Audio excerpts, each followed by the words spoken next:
یہ سمجھ لیں کہ وقت کی ضرورت جو سوال آ گیا. اکثر و بیشتر لوگ شادی کرتے ہیں تو شادی پہ بہت زیادہ حق مہر جو ہے وہ رکھتے ہیں, 2 لاکھ 5 لاکھ 10 لاکھ. تو پوچھنا یہ چاہتا ہوں کہ حالانکہ شرط تو یہ ہے کہ حق مہر اسی وقت دے دینا چاہیے, تو جب زیادہ رکھ لیا تو وہ ادھار ہو جاتا ہے, تو جو اس کے شوہر کے ذمے ہے جب وہ زکوٰۃ دے گا تو وہ کیسے اس کو کیلکولیٹ کرے گا؟ اگر تو نیت میں فطور ہو تو پھر تو اس کو قرض کو نکال لینا چاہیے, ادروائز عرف میں خواتین مہر مانگتی نہیں ہیں.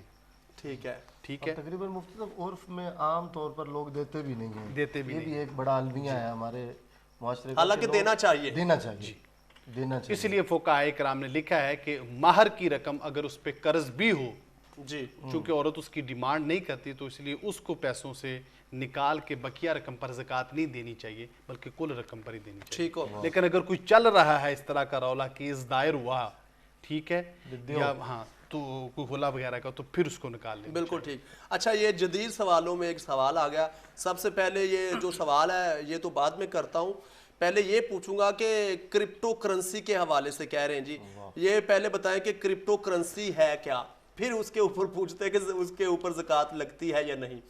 اس کے حوالے کرپٹو کرنسی کیا ہے یہ فرمائیں پہلے. بالکل آسان سے انداز میں سمجھا دیتا ہوں, ممکن ہے تصور میں تھوڑا سا مختلف ہو جی, لیکن یوں کہہ لیجئے کہ جو ہم جیز کیش ایزی پیسہ میں ہم پیسے ٹرانسفر کرتے ہیں ٹھیک, تو ہم پاکستان اندرون پاکستان ہی منتقل کر سکتے ہیں. جی جی باہر ہم پیسے جو روپیہ جی جی ڈالر یا ین کہہ لیں یا انر کہہ لیں, انڈین کرنسی ہے, جاپانی ین ہے, پاؤنڈ ہے, یورو ہے, یہ دیگر ممالک کی کرنسی ہیں. ٹھیک ہے. اگر ہم اپنے ملک کے اندر ہی ٹرانسفر کریں گے تو روپیہ, باہر جب کریں گے تو روپیہ باہر ٹرانسفر نہیں ہوگا, وہ کسی اور کرنسی میں جائے گا. بالکل ٹھیک. اوکے, لیکن اگر کوئی ایسی کرنسی ہم لے لیں کہ وہ کسی بھی ملک کی نہ ہو, جی, بلکہ اس کو آزادانہ جس ملک میں چاہیں آپ بھیج دیں, جہاں سے چاہیں ریسیو کر لیں, تو یہ ڈیجیٹل کرنسی, یہ کرپٹو کرنسی ہے. تو کرپٹو کرنسی بیسک ڈیجیٹل یہی ایک فارمیٹ ہے, اس کا بنیادی تصور بنایا اس لیے گیا. بالکل ٹھیک ہے.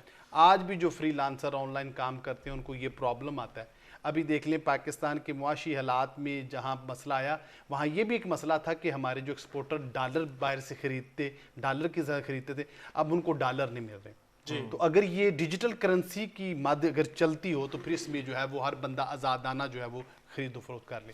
ہو سکتا ہے اس کا تصور کسی بھی, لیکن میں اس کو اس طرح جی بالکل ٹھیک. اچھا, یہ کرپٹو کرنسی جو ہے, کیونکہ یہ کرنسی خریدی ہوتی ہے اور یہ بھی علم نہیں کہ نفع ہوگا یا نقصان ہوگا, تو جو کرنسی خریدی ہے اس پر زکوٰۃ ہوگی یا نہیں ہوگی؟ جس کو بھی آپ ایسٹ میں ڈالیں گے اس کو بھی ڈال کے جتنے پیسے ہوں گے اس کی آپ زکوٰۃ ادا کریں گے.